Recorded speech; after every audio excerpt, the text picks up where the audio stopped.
boss, let the people know your name and a little bit of history on how the grind academy started. Derek Collinsworth. I'm a trainer here, head trainer at the Grind Boxing Academy. I've been in boxing. I was born into boxing. Okay. My whole family fought, the amateurs, pros, the whole 9 yards. And about 20 years old, I went to the gym to help a guy I used to box with who turned pro. Mm-hmm. He needed some help in the gym, and I didn't know what I was doing, but I went with him to help him and never left. So I've been training fighters, building fighters for about 22, 23 years. Okay.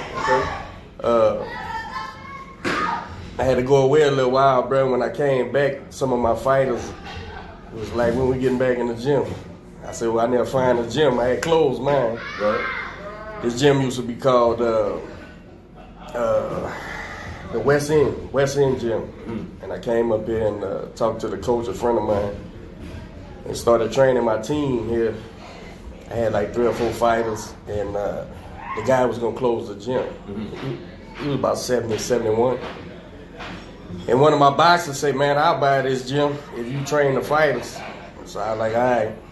And he took the gym over about 3 years ago.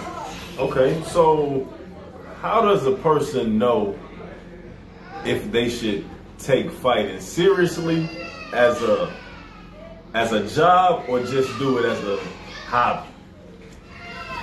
That's so many people try to do it as a job, ain't got no business doing it. Right. So what qualifications as a trainer would you say you need?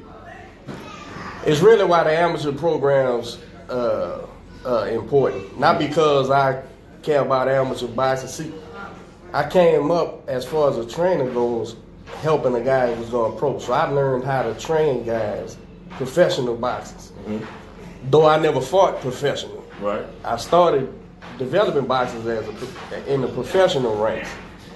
And to answer your question, what happens is, man, that amateur background is really, if you can't excel in the amateurs, turning pro really ain't, you know, it's a slim, there's always exceptions to the rule, but it's a slim chance. You got guys who do it right and become successful, but you know. I mean, honestly, I guess that makes sense, because when you think about it, if you, in the amateur phase, you gonna know if you cut out for this or not. Well, as a trainer, it's kind of my rule of thumb. I'm gonna know if you should be boxing before we box. So, you know,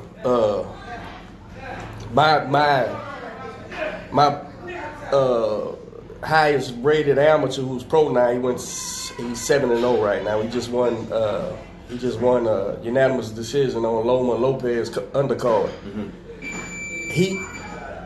I trained him for a year, maybe a year and a half before I fought him, man, because I have no want to lose, bro. Right. I don't take guys and just, okay, you wanna box and teach them how to throw punches and we go fight. There's plenty of boxing trainers that do that. Right. And maybe they was brought up that way. And I don't knock nothing, because boxing is one of those things that's very anything can work if it works. If it works, you do it.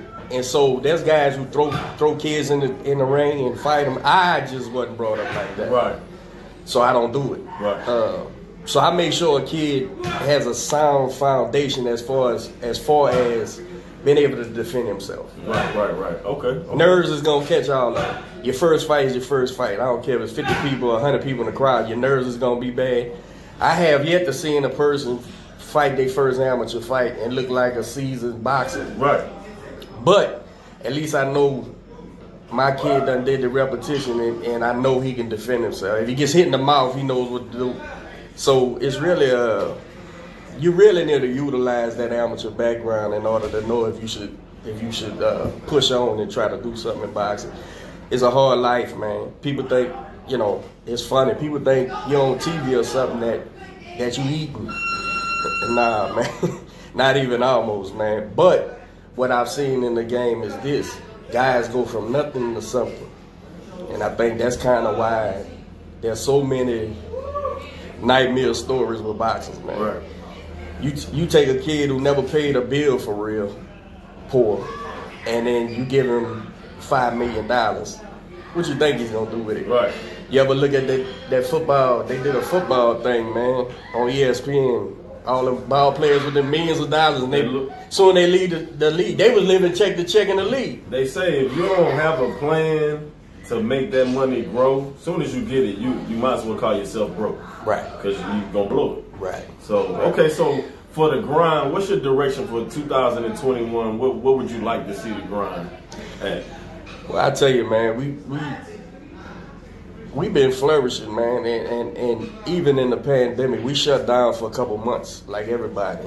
And as soon as we came back, as soon as we opened back up, bro, they started lining up. We do fitness for the women, you know, fitness for anybody. There's a few dudes in the fitness classes, they lose weight. You know, it's hard to beat a boxing workout. You know, it's a reason why the athletes look like they do. The elite ones. So, you know, the women come in and they lose 20 pounds right quick. Right. You know, in a month, they like, oh man, but they working. Okay. You got to work. You got to work in the gym, man. So we got.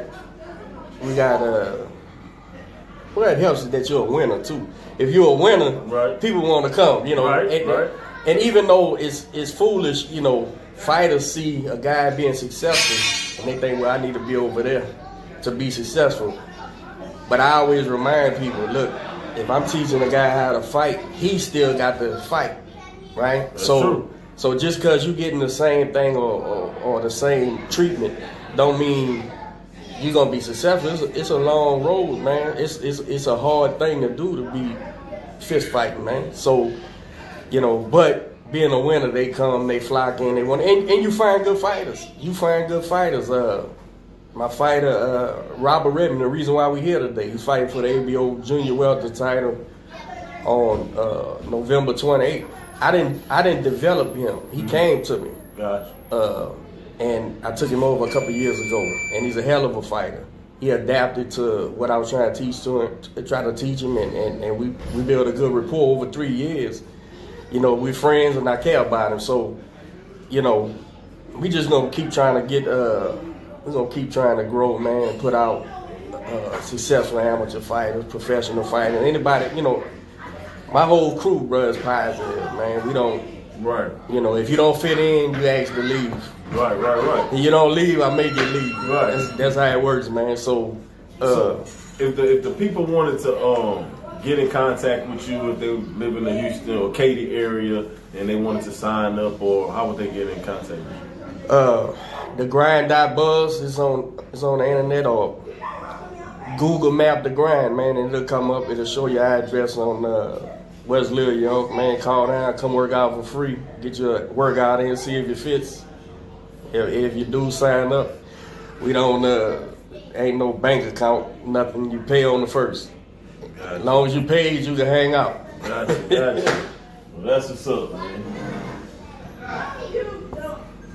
So what I'm gonna do, like, while we